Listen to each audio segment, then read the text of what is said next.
Magandang gabi po mga kapatid sa Panginoon, sa kanya-kanya mga tahanan. Kumusta na kayo? Patuloy tayo na mag-aral ng kanyang mga salita. Bahagi pa rin ng ating midweek service dahil kailangan nga po natin to sa mga panahon to. Kaya patuloy tayong mag-aral sa mga salita ng Diyos sa gabing ito. Kaya samahan ninyo ako bago tayo pumalaot sa salita niya. Tayo muna ay manalangin. Aming Diyos na makapangyarihan sa lahat. Minsan pa aming Ama na nasa langit, patuloy kaming lumalapit sa trono ng iyong biyaya upang kami po ay matuto, Lord, sa pakikinig sa iyong mga salita. Tulungan niyo ang bawat isa sa amin upang kami, Lord, ay magkaroon ng gutom o uhaw sa pakikinig at pagbulay ng iyong mga salita sapagkat kailangan namin ito, Panginoon, sa buhay namin. Ayon nga po sa iyong salita na hindi lang sa tinapay nabubuhay ang tao, kundi sa bawat salitang namumutawi sa bibig ng Diyos. Kaya minsan pa, aming Amang nasa langit, samahan ninyo kami, Lord, bawat isa na nakikinig sa mensaheng ito. Nawa, Panginoon, ay tumimo sa puso namin ang mga salitang ito. Sa iyo ang papuri, sa iyo ang karangalan, sa iyo ang kadakilaan. In Jesus' name, ito po ang aming panalangin. Amen. Amen. Salamat po. At nung nakaraang mga mensahe natin, napokus po ako doon sa mensahe ng huling araw at muling pagbabalik ng Panginoon. At itong mensaheng dadalhin ko sa inyo ngayon ay karugtong po ng mensahe na ating pong napag-aralan nung nakaraang mga panahon. Nakaraang pag-iri natin dito. Alam natin na kailangan nating maghanda. Alam din natin na kailangan nating magpatuloy. Pag-aralan pa natin kasi ayon nga po sa aklat ng Timothy na minsan ang mga tao sa panahon ngayon, ang pakikinggan lang nila, yung gusto lang nila. Kaya pakinggan natin ang salita ng Diyos, yung talagang purong salita ng Diyos. Hindi natin ito dinodoktor, hindi natin ito haka-haka lang, kundi galing talaga ito sa bibig ng Panginoon na nasulat sa ating ikatututo. Nung nakarang mensahe natin ay tungkol po sa malapit nang bumalik ang Panginoon. At ngayon, gusto ko pong dugtungan, bakit nga ba siya babalik? Nangako siyang babalik. Ano bang dahilan sa kanyang pagbalik? Pwede namang hindi siya bumalik, hindi po ba? Dahil Diyos naman po siya. Pero nakakatuwa po na ang Panginoon talagang ang plano niya maganda para sa bawat isa sa atin. Ang dahilan po ng kanyang pagbabalik, ayon po sa Matthew chapter 16, verse 27, sabi po, sapagkat darating ang anak ng tao, nakasama ang kanyang mga anghel at taglay ang dakilang kapangyarihan ng kanyang ama. Sa panahong iyo'y gagantimpalahan niya ang bawat tao ayon sa ginawa nito. Kaya siya babalik para, kumbaga sa pag-aaral, graduation day po yun. Bibigyan na ng mga, yung masipag mag-aaral, talagang may mga medalya o may mga pabalik-balik sa stage para po kunin ang kanyang medal. Yung pangako ng Panginoon na darating siya kasama ang kanyang mga anghel, taglay ang dakilang kapangyarihan ng kanyang ama, at sa panahon yun, sabi po dito, gagantimpalaan niya ang tao, ang bawat tao ayon sa kanyang mga ginagawa. Dito po, sa pagkaunawa po natin, tayong lahat gusto nating makarating sa kaharian ng Diyos. Gusto nating makarating sa langit. Gusto natin na pagdating ng katapusan ng buhay natin, welcome tayo sa langit.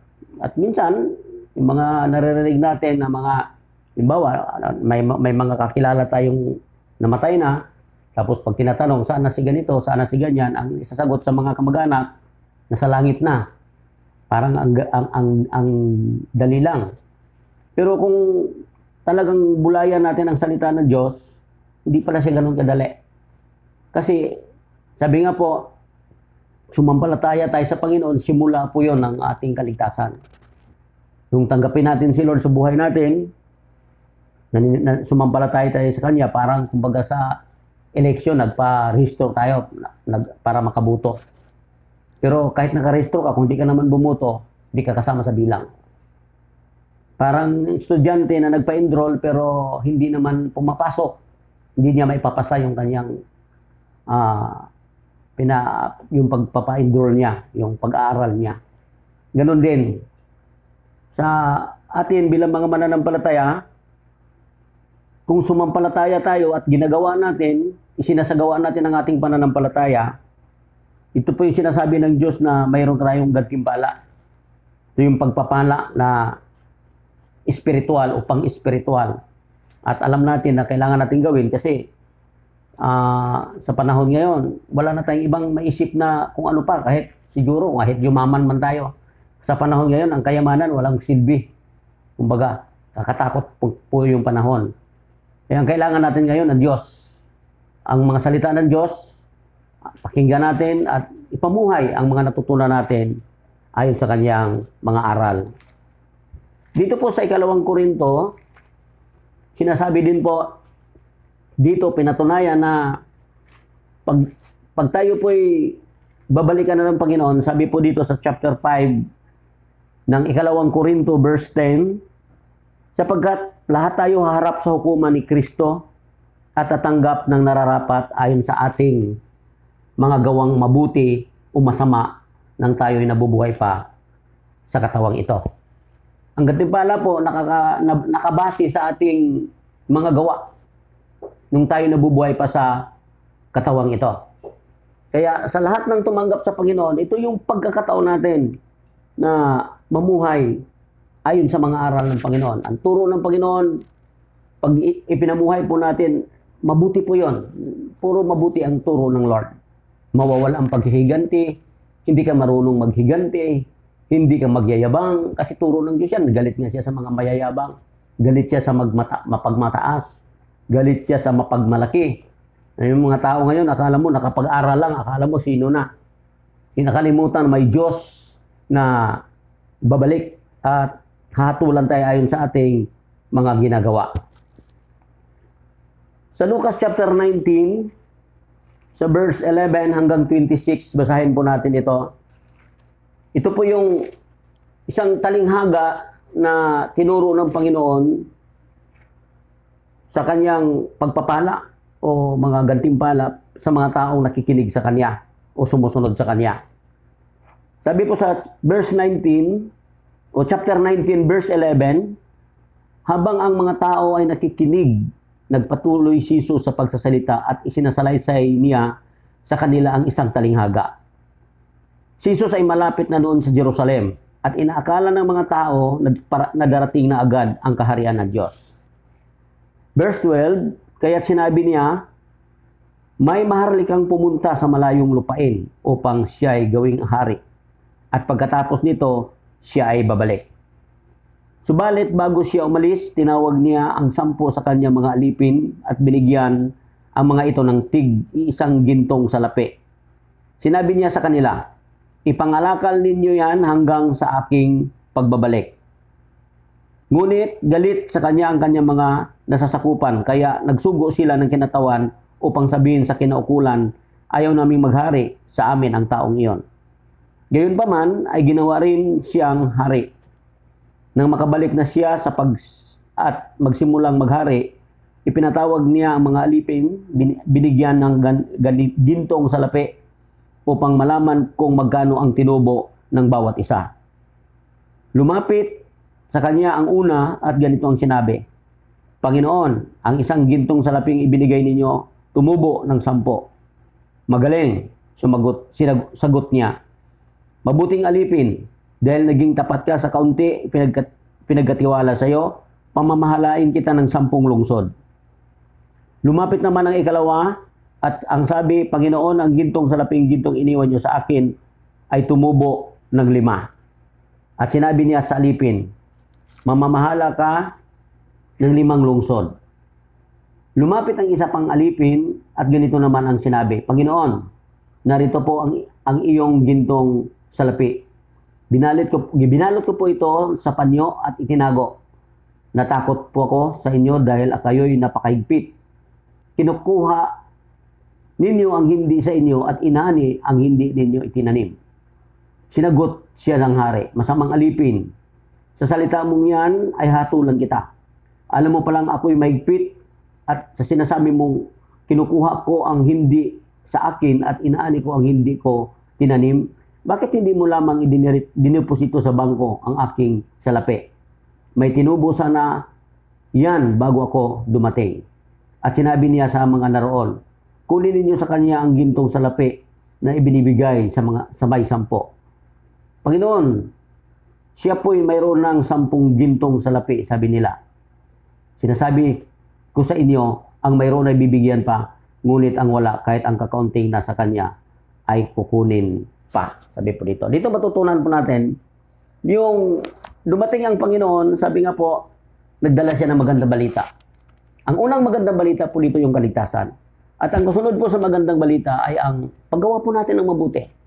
Hindi po kaila sa atin, na ngayon po, sa mga panahon natin, hindi na po minsan halos kapati Christian, away-away, gantihan, puro may mga narinig pa nga po akong mga mananampalataya, dimandahan. Alam po ninyo, yung talinghaga pong ito, na yung bago siya umalis, alam po natin dumating ang Panginoon dito sa lupa, nagturo, nangaral, nagpagaling, bumuhay ng patay, nagdala ng kaligtasan, at nagbigay po siya ng mga kaloob ng tao. Para ito'y ikalakal, sabi nga po dito, para ito'y palaguin. At yung isa po dito na nung bumalik na yung Panginoon, nag-report na ang tubo niya halos doble. Yung isa doble.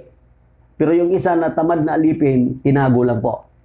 Ito po'y matalinghagang kwento ng Panginoon na kumakatawan po ito sa ating mga panahon ngayon. Marami po sa atin na mga Kristiyanong walang bunga. Marami po sa ating mga mananampalataya ngayon, gustong maligtas pero ayaw gumawa ng mabuti. Marami po sa atin, mga mananampalataya na nakakilala sa Panginoon, pero di mo makitaan ng mabuti. Yung lumang pagkatao, yun pa rin ang practice. Alam nyo ba na ang nakikipag-isa kay Kristo Jesus, isa ng bagong nilalang? Sabi ni Apostol Pablo. Ngayon, ito po isang nakakatakot na sitwasyon sa buhay natin, sapagkat sabi nga po niya, babalik siya at magdadala siya ng gantimpala ayon sa mga gawa natin. Kaya makikita natin dito, hindi lang puro pananampalataya ang isipin natin. Mag-isip din po tayo ng mga gawang mabuti. Alam nyo, halimbawa, mag-Kristiyano tayo, ang isang magawang mabuti yung makikipagpilusip tayo. Yung mga Kristiyano na minsan nakakalungkot na walang alam sa salita ng Diyos. Hindi marunong mag-share ng salita ng Diyos. Hindi man lang, kahit nga sa pagsamba, hindi man lang marunong magtaas ng kamay. Sa pagpupuri, hindi man lang marunong umawit sa Panginoon. Alam nyo, sa mata ng Panginoon, maganda po sa Kanya yun. Tinuruan tayo ng Diyos sa mga ganung bagay. Bukod pa doon sa mga pagkukusang loob natin, pagbibigay natin sa mga walang-wala, pagtulong natin sa katulad ngayon, ito yung pagkakataon kung mayroon tayo, talagang tumulong po tayo dahil marami pong nagugutom na ngayon.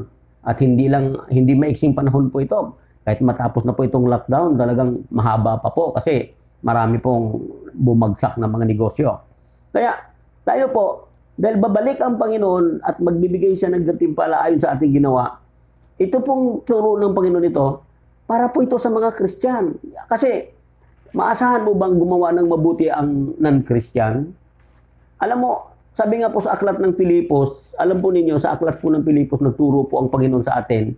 Sa chapter 2, verse 11, sabi po dito hanggang 14, sapagkat nahayag na ang kagandahang loob ng Diyos na nagdudulot ng kaligtasan sa lahat ng tao. Ito ang nagtuturo sa atin na talikuran ang makamundong pamumuhay at damdamin, makalaman.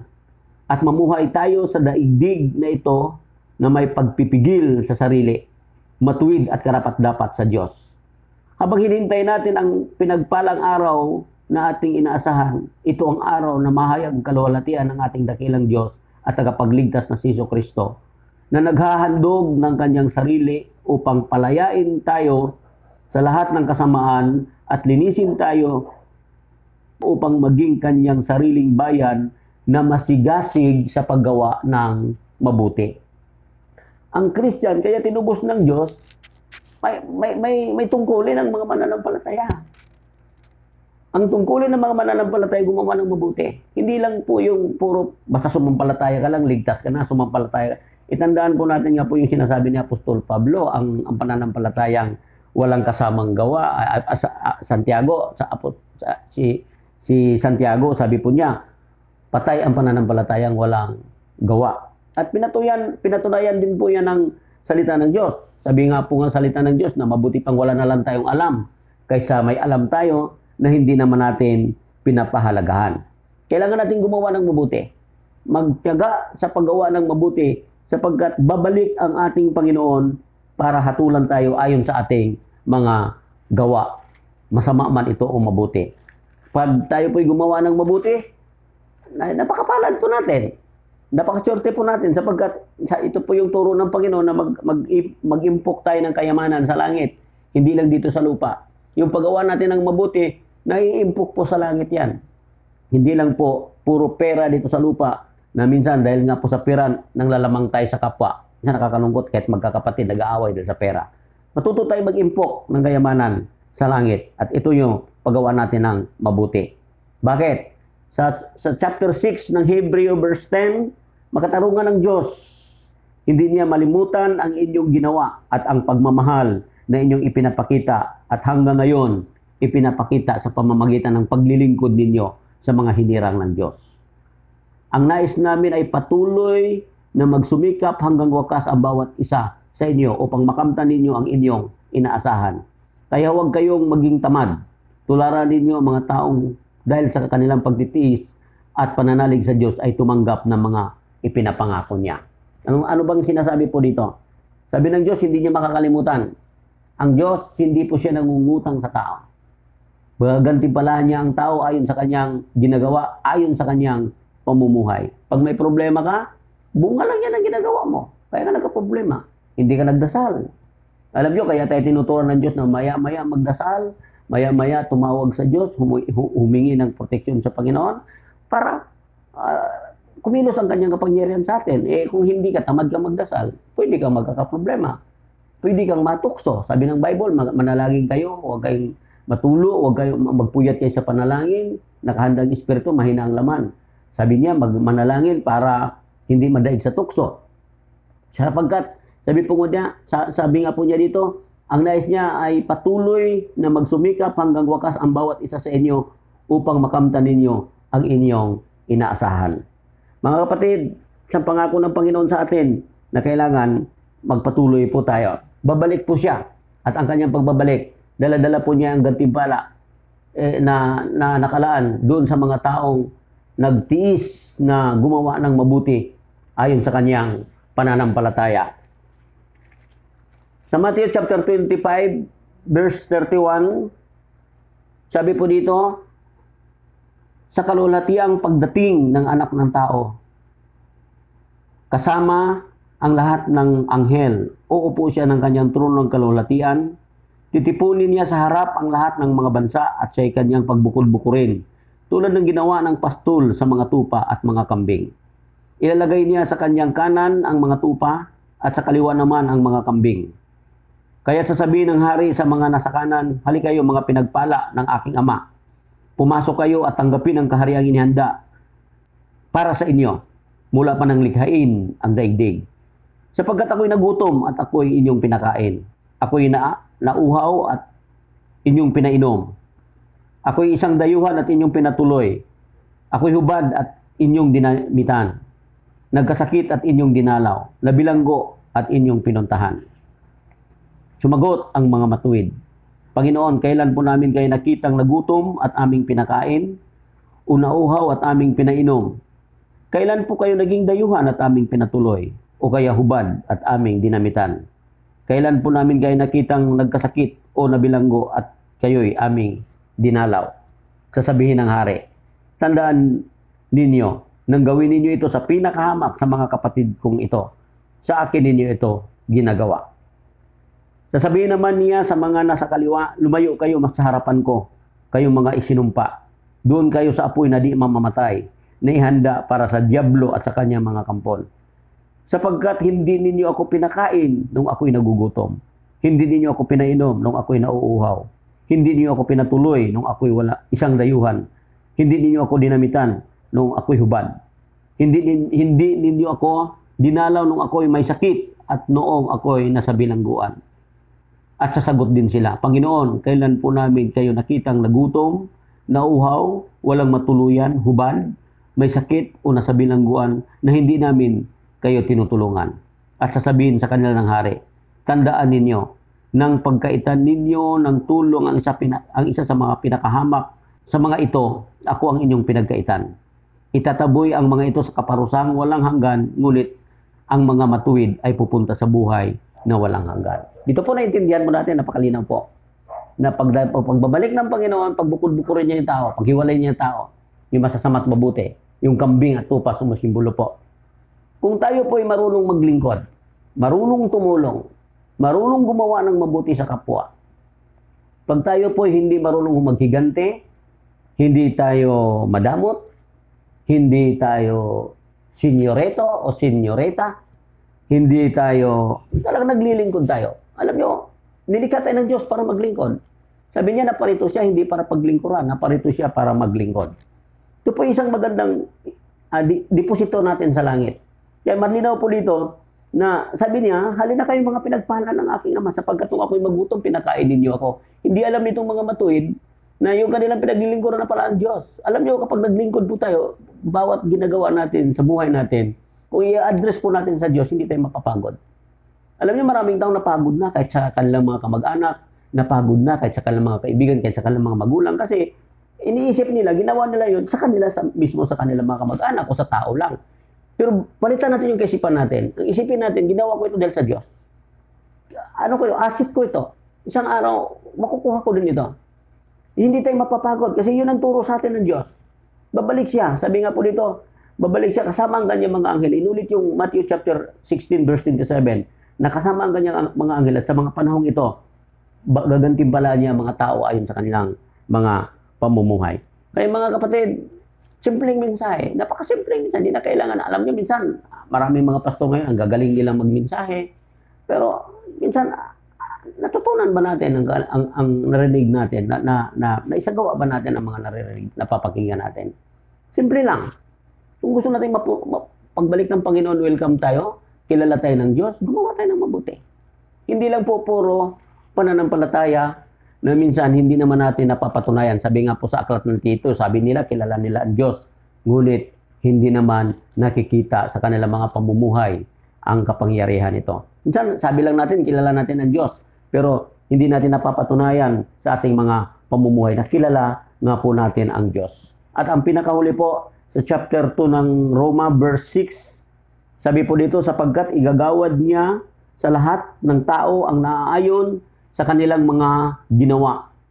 Buhay na walang hanggan ang ibibigay niya sa mga taong nagpatuloy sa paggawa ng mabuti at naghahangad ng karangalan, kadakilaan at kawalang kamatayan. Ngunit matinding galit at puot ang sasapitin ng mga taong makasarili at ayaw sumunod sa katotohanan, kundi sumusunod sa kasamaan. Paghihirap at kapighatian ang daranasin ng bawat gumagawa ng masama. Una sa mga Hudyo, gayon din ang mga Hintil. Ngunit kapurihan, karangalan at kapayapaan naman ang tatamuhin ng bawat gumawa ng mabuti. Una, ang mga Hudyo at gayon din ang mga Hintil, sapagkat walang kinikilingan ang Diyos. Mga kapatid, kung sino man sa atin ang naniniwala o may pananampalataya na talagang itong mga huling araw na ito, malapit na tayong balikan ng ating Panginoon, may chance pa tayong gumawa ng mabuti. Baguhin natin yung ating mga nakasanayan na hindi naman ayon sa kalooban ng Diyos. Kung mayroon tayong mga kagalit, matuto tayong magpatawad. Kung mayroon tayong ugali na gusto lang natin, tayo lang nasusunod, baguhin na natin yon. Dahil tandaan po natin, sabi nga po, hatulan tayo ng Diyos ayon sa ating mga pamumuhay. Minsan, nakakalungkot na maraming mga Kristiyano, minsan, itong ating mundo, hindi lang ang ating bansa, Nagkalat ang Christian sa buong mundo. Pero minsan nakakalungkot na nagkalat din ang kasamaan. Bakit kaya? Siguro, sa sunod nating mga pag-aaral, patuloy nating tanungin ng Diyos sa pamamagitan ng kanyang mga salita. At isang paalala po sa atin na ang Panginoon babalik. Kailan ba, Pastor, babalik ang Diyos? Walang nakakaalam. Hindi natin alam. Mas maganda nga po hindi natin alam para lagi tayong naghahanda. Para, sabi nga po ng Panginoon doon sa Matthew chapter 25, gayahin natin yung matalinong dalaga. Yung mga dalaga, may 10 dalaga naghihintay sa lalaki kakasal. Ang 5 doon, matalino. Ang 5 doon, mangmang. Ang matalino, bukod sa kanilang mga ilawan, may reserba pa silang langis. Sa paglilingkod na ito, sa mundong ito, kailangan mahaba pasensya mo. Kailangan may lagi tayong reserbang kabaitan. Hindi lang mabait kasi may nakakita, mabait kasi napupuri. Alam nyo, minsan ngayon mga tao, kahit sa pagbibigay, naka-video, naka-picture, naka-post kagad sa Facebook. Hindi kayo unor ng Diyos pag ganyan ka. Gusto ng Diyos, kapag nagbigay po tayo, hindi nalalaman ng kaliwa ang ginagawa sa kanan. Minsan, matutunan natin ang mga aral ng Panginoon na sabi niya sa atin, hindi lang yung gusto lang natin, gusto ko magbigay, pero sabi nga po, nagdudunit nga, pero nakapaskil naman yung pangalan mo doon. Alam nyo, magbago na tayo mga kapatid. Bakit? Hahatulan tayo ng Diyos ayon sa ating ginawa. Tayo po'y manalangin. Aming Diyos na makapangyarihan sa lahat, minsan pa Lord, nagpapasalamat po kami sa isang pagkakataon na naman na kami po'y makapagbulay ng inyong mga salita. Tunay nga po, Panginoon, na hindi namin kailangan i-interpret ang inyong salita, Panginoon. Na iintindihan namin sa biyaya ng Espiritu Santo na siyang sumasa amin. Babalik ka, Lord, at ang iyong pagbabalik, daladalan niyo ang gantimpala ng mga tao ayon sa mga ginagawa nito. Kaya aming Diyos na makapangyarihan sa lahat, tulungan mo kami, Panginoon. Patuloy mo kaming pangunahan, araw-araw aming dalangin, samot dalangin, Panginoon.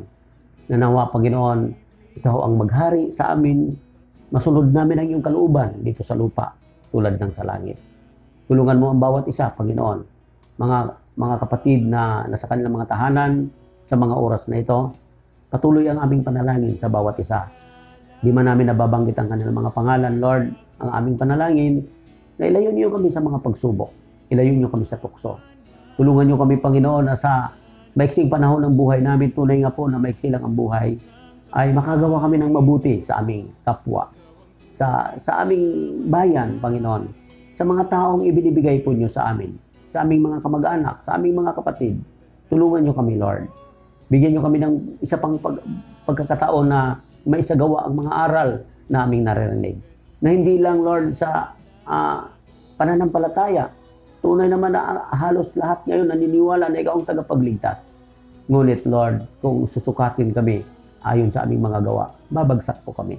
Kaya nga po kami nananalangin upang bigyan niyo kami ng kalakasan, karunungan, upang maisagawa namin ang mga aral na aming narinig. Aming Diyos, patuloy naming pinapanalangin minsan pa ang aming bayan, ang namumuno sa aming bayan, ang aming mahal na presidente. Hallelujah. Maging ang aming mga senador, congressman, mayor, governor, Lord, maging ang aming mga barangay captain. Sila po ang naatasan sa mga panahong ito na magbigay ng tulong sa mga mamamayan. Nawa, Panginoon, makarating ang mga tulong na ito sa bawat isa. Hallelujah. Nawa, Panginoon, magkaroon ng awa ang mga tao sa panahon ito. Sapagkat kahabag-habag po ang kalagayan. At aming panalangin, Lord, tapusin na po ninyo, Panginoon, ang coronavirus na ito. Tama na po ang iyong galit, Panginoon, sa mundo. Hallelujah. Tama na po ang iyong paninibug, Lord. Maawa na po kayo sa mga tao. Ang dami na pong namamatay. Ang dami na pong nahahawa. At kausapin ninyo, Panginoon, ang mga tao sa pamamagitan ng mga mensaheng napapanood nila, Lord, napapakinggan nila sa anumang kaparaanan. Nanawa, Panginoon, matutong gumawa ng mabuti sapagkat darating ka, babalik ka, at dala-dala mo ang gantimpala ayon sa aming mga gawa. Lord, kawawa ang mga taong hindi man lang nakakagawa ng mabuti sa kanyang buhay. Kaya aming siyang pinapanalangin, sino man siya, Lord, sa mga oras na ito. Aming Diyos, patuloy ka naming pinupuri, patuloy ka naming sinasamba, patuloy ka naming dinadakila. Nagpapasalamat po kami sa patuloy na mga pagpapalang material na ipinagkaloob niyo sa amin. Ninyo kami ginutom, ang mga anak po ninyo, tunay nga po, na tunay ang inyong pangako, hindi magugutom ang inyong mga anak sapagkat may lagi kang pagkain nakahanda para sa inyong mga anak. Kaya patuloy ka naming pinupuri, Ama, sinasamba din na dakila. In Jesus' name, ito po ang aming patuloy na panalangin. Amen, Lord. Amen. Amen. Amen.